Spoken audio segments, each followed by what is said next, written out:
Hi, my name's PJ, and welcome to our short presentation. Have you ever wondered how the rich keep getting richer while broke people stay broke and the middle class seems to be shrinking? Well, this isn't nearly as mysterious as it may appear when you examine the specific differences in how broke people, the middle class, and the rich spend their money. Now, this is such a simple concept, yet so profound, it nearly knocked me out of my chair when I finally understood it.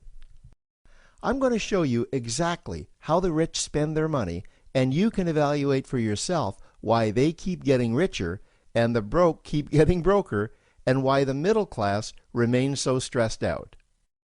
Now, to get started, I'd like to review some financial terms we'll be using during this presentation. The terms that you need to be familiar with are cash flow, which means money you bring in, expenses, which means money you spend, assets. Now, this is the most confusing one. You're probably familiar with the traditional definition of an asset, which is something you own or have equity in.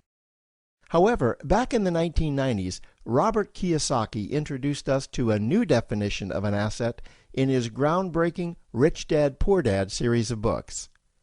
Robert taught us that an asset is something that pays you, and that's the definition we'll be using here. Liabilities is the last term, and it's defined as things that cost you money. As an example, a house is typically viewed as an asset. But can it actually be a liability? Yes. With our revised definition, anything that costs you money is a liability, not an asset. If you have a mortgage, your house is an asset to your banker because it pays him or her every month. But could a house also be considered an asset to you? Yes, in the right circumstances it could, when it pays you money. Let's say you buy a house and you rent it out, and it paid you a positive cash flow every month after all expenses. That would then be considered an asset. Now, one more time with the terms, just to be very clear before we continue. Cash flow is money you make. Expenses, that's money you spend.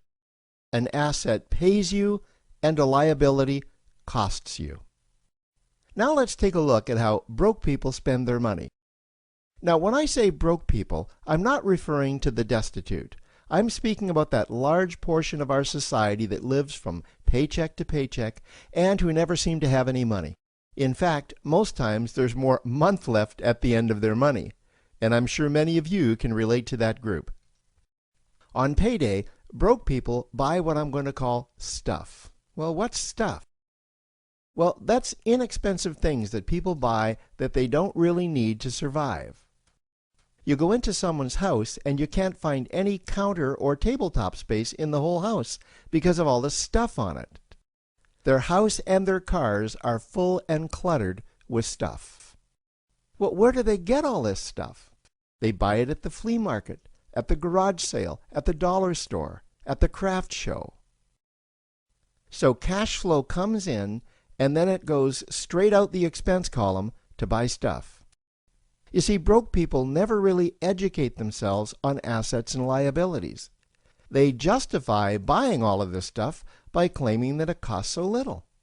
But over the years, it's all they ever have. The problem is their cash flow never produced or created more cash flow. Now, please understand, I'm not undermining or taking any shots at this or any group. I just see a lot of financial difficulty out there, and it really doesn't need to be that way. Creating wealth isn't a mystery, it's a formula. The only reason someone doesn't create wealth is because they either don't know the formula or they don't apply the formula. Now let's take a look at the middle class. The middle class is the group that society mistakenly thinks are rich. They're not. Yes, they typically earn a six-figure income, and many of them appear rich, but it's what they buy with their money that keeps them prisoners of the middle class. What they typically buy are liabilities. Remember the definition of a liability? Things that cost you. By buying liabilities, the money gets pushed up and out their expense column.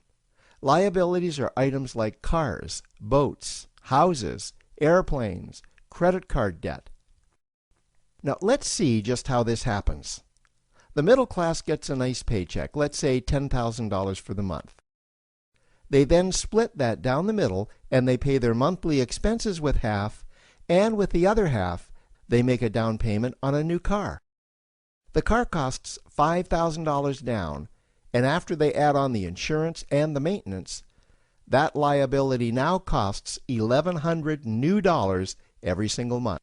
A few months go by, and they want a boat, then a vacation home, a Rolex watch on their credit card, a vacation on their credit card.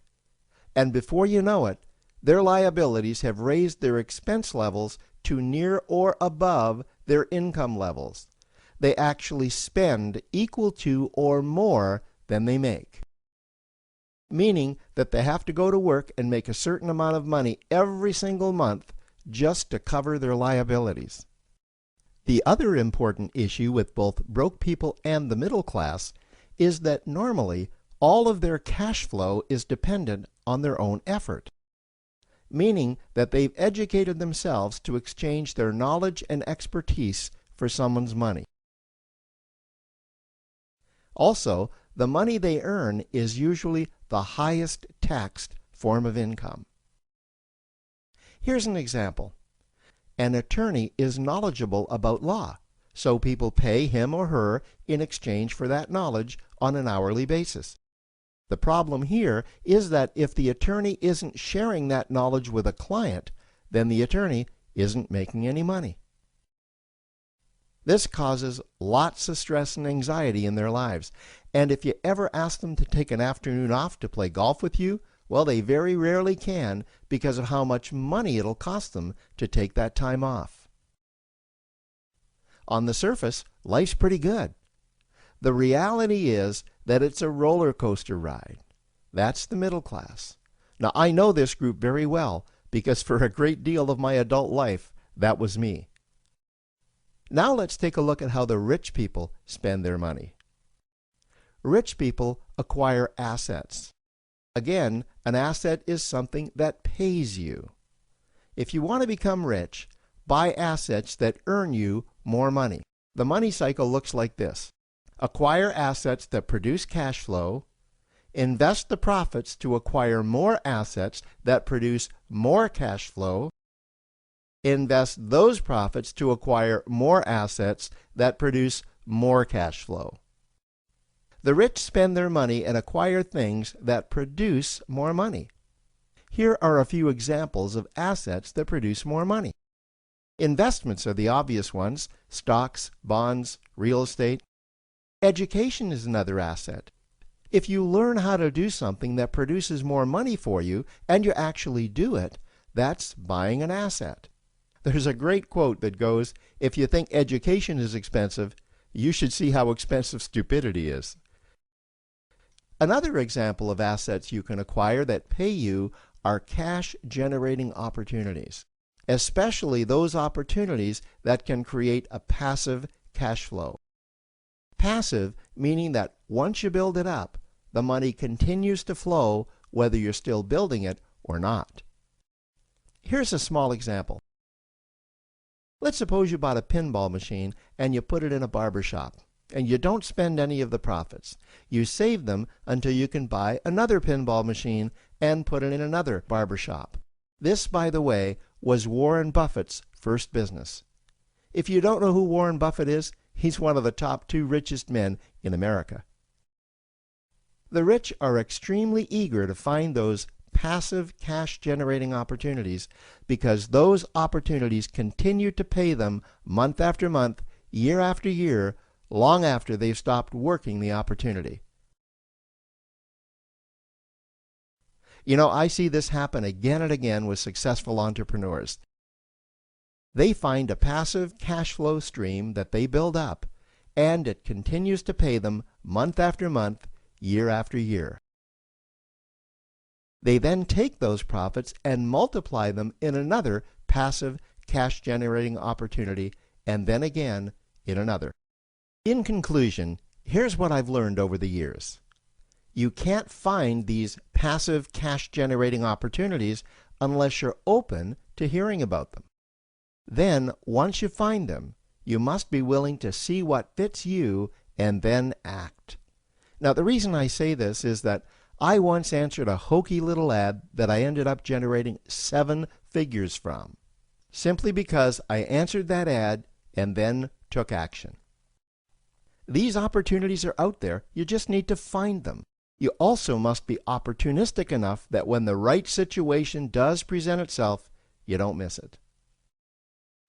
So remember, broke people buy stuff, the middle class buy liabilities, and the rich acquire assets, preferably cash-generating opportunities that can create passive cash flow. They then take that cash flow and invest it in another asset that produces more cash flow. That's the wealth creation formula. Now, I trust you found this introductory information helpful. Now, to learn about one of the greatest cash-generating machines on the planet, click on the link below to proceed to step 2.